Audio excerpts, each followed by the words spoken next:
Veterans today کے senior editor garden ڈف نے 5 دسمبر سن 2009 کو اپنے ایک طویل بیان میں کہا کہ امریکہ کو یہ یقین ہے کہ اسامہ بن لادن تورا بورا کی لڑائی کے دوران مارا جا چکا ہے۔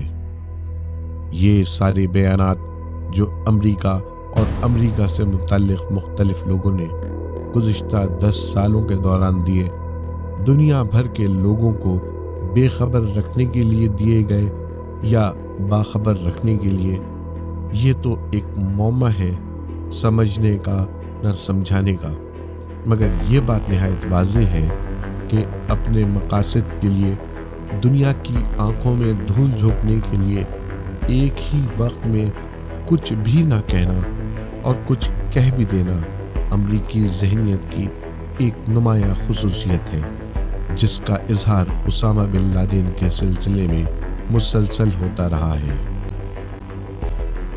اور پھر اچانک جیسے عراق میں چوہوں کے بل کی طرح بنے ہوئے ایک زیر زمین بنکر سے صدام حسین باہر نکل آیا تھا، 1 اور 2 مئی سن 2011 کی درمیانی رات اسامہ بن لادن پاکستان کے شہر ایبٹ آباد کے ایک مکان میں امریکیوں کے ہاتھوں مارا گیا۔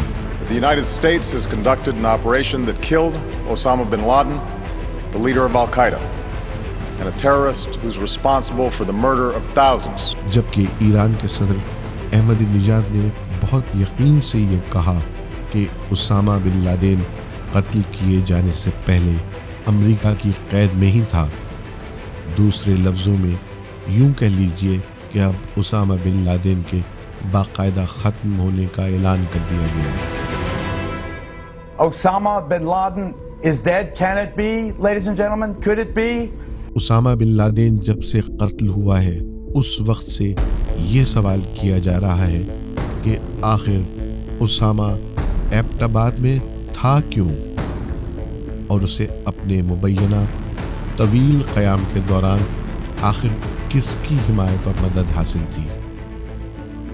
یہ سوال خاص طور پر امریکہ، بھارت اور ان کے پاکستان مخالف ہواری عناصر کی طرف سے بار بار کیا جا رہا ہے۔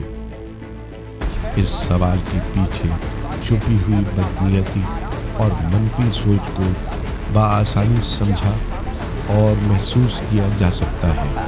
اسے لے کر اب انگلی ISI پر اٹھنے لگی ہے۔ دراصل اس سوال کی آڑ میں پاکستانی فوج اور ISI کو ایک منصوبے کے تحت بدنام کرنے کی کوشش کی جا رہی ہے۔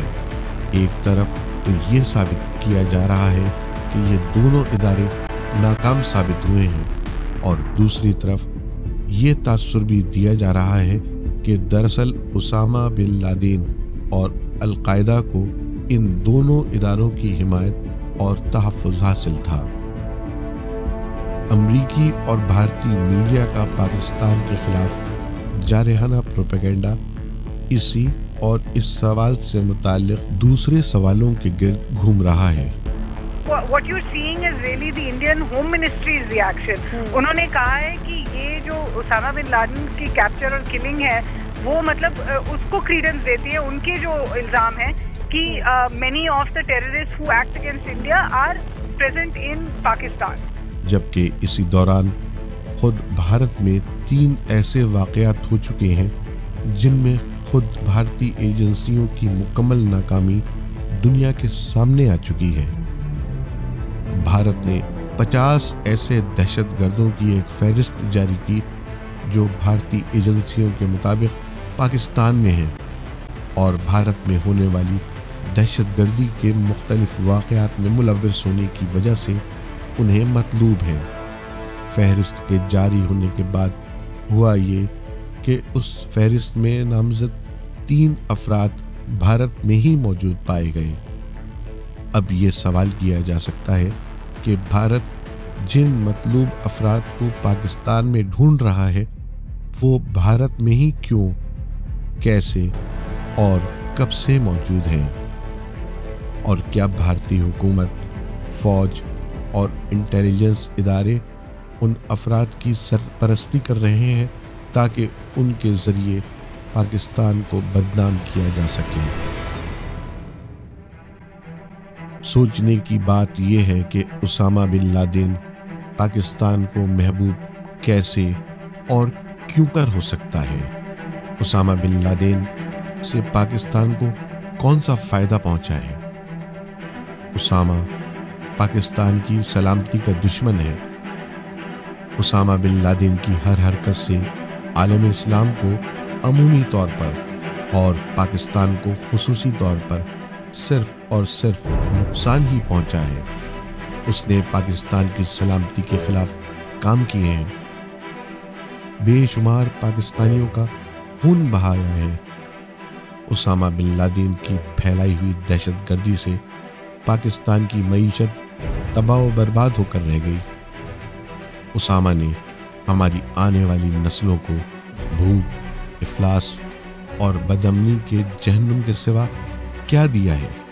اسامہ بن لادن کی زندگی میں بھی سب سے زیادہ نقصان پاکستان کو ہی پہنچا، اور اس کے مرنے کے بعد بھی پاکستان کے نصیب میں ہی سب سے زیادہ نقصان لکھا گیا ہے۔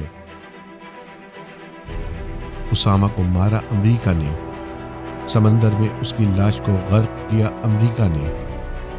اسامہ کے مرنے کی خبر ایک نیوز اینکر کی طرح آن ایئر کی اسامہ کے ہم قافیہ اوباما نے، مگر القاعدہ والے بدلہ لینے کا اعلان کرتے ہیں پاکستان کے خلاف۔